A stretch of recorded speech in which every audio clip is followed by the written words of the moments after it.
നമസ്കാരം. ട്രംപിനെ ഓരോ ഇറാനിയും പച്ചയ്ക്ക് കൊന്നു. ടെഹ്റാനിലെ ജനസാഗരം ട്രംപിനെ വലിച്ചു കീറി. പ്രതികാരക്കനലിൽ തിളയ്ക്കുകയാണ് ഇറാനികൾ. ഇറാൻ പതാകകളും ഖമേനിയുടെ ചിത്രങ്ങളും കൈകളിലേന്തി പ്രതികാരത്തിന്റെ പ്രതീകമായ ചുവന്ന കൊടികൾ വീശി ടെഹ്റാനിൽ ജനസാഗരം ട്രംപിനെ പച്ചയ്ക്ക് കൊല്ലാൻ ആഹ്വാനം ചെയ്തു കഴിഞ്ഞു. കൊല്ലപ്പെട്ട മുൻ ഇറാന്റെ പരമോന്നത നേതാവ് ആയത്തുള്ള അലി ഖമേനിയുടെ ഭൗതിക ശരീരം പൊതുദർശനത്തിന് വച്ചിരിക്കുന്ന ടെഹ്റാനിലെ പ്രാർത്ഥനാ ഹാളിൽ US മുൻ പ്രസിഡന്റ് ഡൊണാൾഡ് ട്രംപിനെ വധിക്കാൻ ആഹ്വാനം ചെയ്ത് വലിയ ജനക്കൂട്ടം ഉണ്ടായിരിക്കുന്നു. US ഇസ്രായേലും സംയുക്തമായി നടത്തിയ വ്യോമാക്രമണത്തിന്റെ ആദ്യ ദിനമായ ഫെബ്രുവരി 28-നാണ് ഖമേനിയും കുടുംബാംഗങ്ങളും കൊല്ലപ്പെട്ടത്. യുദ്ധം കൊടുമ്പിരിക്കൊണ്ടിരിക്കുന്നതിനാൽ നീണ്ടുപോയ ഒരു ഔദ്യോഗിക വിലാപയാത്രകൾക്കും പ്രാർത്ഥനാ ചടങ്ങുകൾക്കും ഒപ്പമാണ് ഇപ്പോൾ ഇറാനിൽ തുടക്കമിട്ടിരിക്കുന്നത്.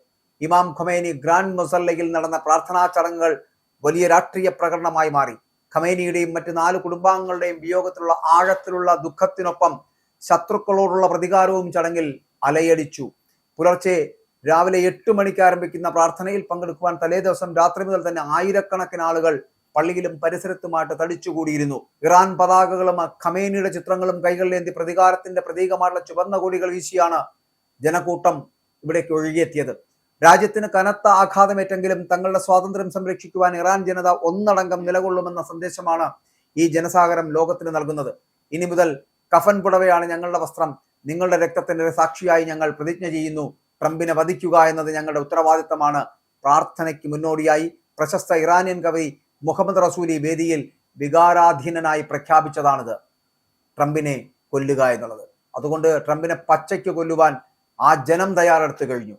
ഈ ഔദ്യോഗിക വധഭീഷണിക്ക് ജനക്കൂട്ടം വലിയ ആവേശത്തോടു കൂടിയാണ് കൈയടിച്ച് പിന്തുണ പ്രഖ്യാപിച്ചത്. അതേസമയം നിങ്ങൾക്ക് മനുഷ്യരെ കൊല്ലാം, പക്ഷെ അവരുടെ ആശയങ്ങളെ ഇല്ലാതാക്കാൻ കഴിയില്ല എന്ന് അർമേനിയയിലെ ഇറാൻ അംബാസഡർ ഖലീൽ ഷിർഗൊലാമി എക്സ് പ്ലാറ്റ്ഫോമിൽ കുറിച്ചു വയ്ക്കുന്നു. ഖമേനിയെ വധിച്ചതിലൂടെ സുഗന്ധദ്രവ്യത്തിന്റെ കുപ്പിയാണ് ശത്രുക്കൾ തകർത്തത് എന്നും അതിന്റെ സുഗന്ധം ഇപ്പോൾ എല്ലായിടത്തും പടർന്നിരിക്കുകയാണ് എന്നും പറഞ്ഞു വെക്കുന്നു. ദേശീയ സുരക്ഷാ കൗൺസിൽ സെക്രട്ടറി മുഹമ്മദ് ബാഗർ സോൾദഗർ വളരെ കൃത്യമായി പറയുന്നു, ജനങ്ങൾ തങ്ങളുടെ നേതാവിന് വിട നൽകുമ്പോൾ ശത്രുക്കൾക്കെതിരെയുള്ള ചെറുത്തുനിൽപ്പും പ്രതികാരവും മാത്രമാണ് ലക്ഷ്യമിടുന്നത് എന്ന്.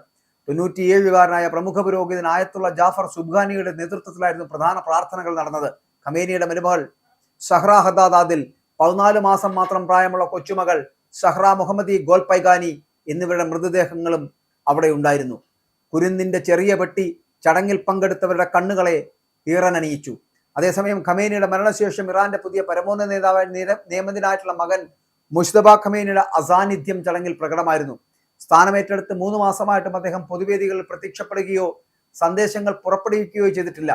കഴിഞ്ഞ വ്യാഴാഴ്ച നടന്ന സ്വന്തം ഭാര്യയുടെ ശവസംസ്കാര ചടങ്ങിൽ പോലും അദ്ദേഹം പങ്കെടുത്തിരുന്നില്ല.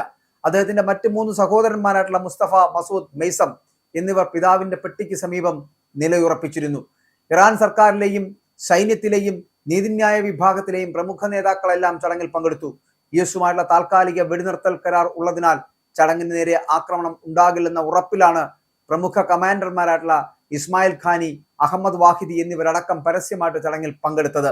ആക്രമണത്തിൽ മുജ്തബ ഖമേനിക്ക് പരിക്കേറ്റിരുന്നുവെങ്കിലും മുഖത്തിന് വൈരൂപ്യമോ മറ്റ് ഗുരുതരമായിട്ടുള്ള പരിക്കുകളോ സംഭവിച്ചിട്ടില്ല എന്ന് അധികൃതർ വ്യക്തമാക്കുന്നുണ്ട്. കനത്ത ചൂടിനെ അവഗണിച്ചും 10,000-ങ്ങളാണ് പള്ളിക്ക് പുറത്ത് കാത്തുനിന്നത്. രക്തസാക്ഷിത്വത്തിന് തയ്യാറാണെന്ന് പ്രഖ്യാപിച്ച് വെള്ളവസ്ത്രം ധരിച്ചവരും ഇതിൽ കൂടെ ഉണ്ടായിരുന്നു. ഉപരോധങ്ങൾ കാരണം 40 വർഷമായിട്ടും പള്ളിയുടെ നിർമ്മാണം പൂർത്തിയായിട്ടില്ല എന്നുള്ളത് പറയേണ്ട കാര്യം തന്നെയാണ്. ചടങ്ങിന്റെ ആദ്യ ദിനം മാത്രം 20 ലക്ഷത്തിലധികം ആളുകൾ പങ്കെടുത്തതായിട്ടാണ് അനൌദ്യോഗിക കണക്കുകൾ പുറത്തു വരുന്നത്.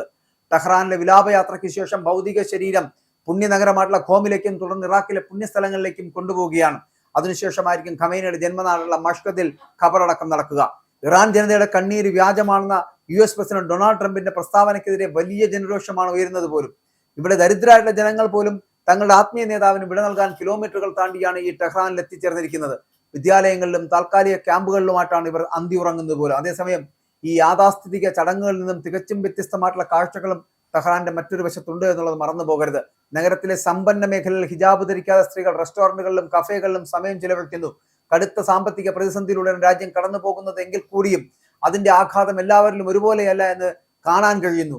ഭരണകൂടത്തോട് വിയോജിപ്പുള്ളവരുണ്ടെങ്കിലും വിദേശ ശക്തികൾ രാജ്യത്തെ ആക്രമിക്കുമ്പോൾ ഒന്നിച്ചു നിൽക്കുക എന്നത് തങ്ങളുടെ കടമയാണ് എന്നാണ് അവിടുത്തെ സാധാരണക്കാരായിട്ടുള്ള ജനങ്ങൾ ഇപ്പോഴും വിശ്വസിക്കുന്നത്. അതുകൊണ്ട് സത്യത്തിൽ അവിടെ പ്രതികാരക്കനലിൽ തിളയ്ക്കുകയാണ് ഇറാനികൾ എന്ന് പറയേണ്ടിയിരിക്കുന്നു.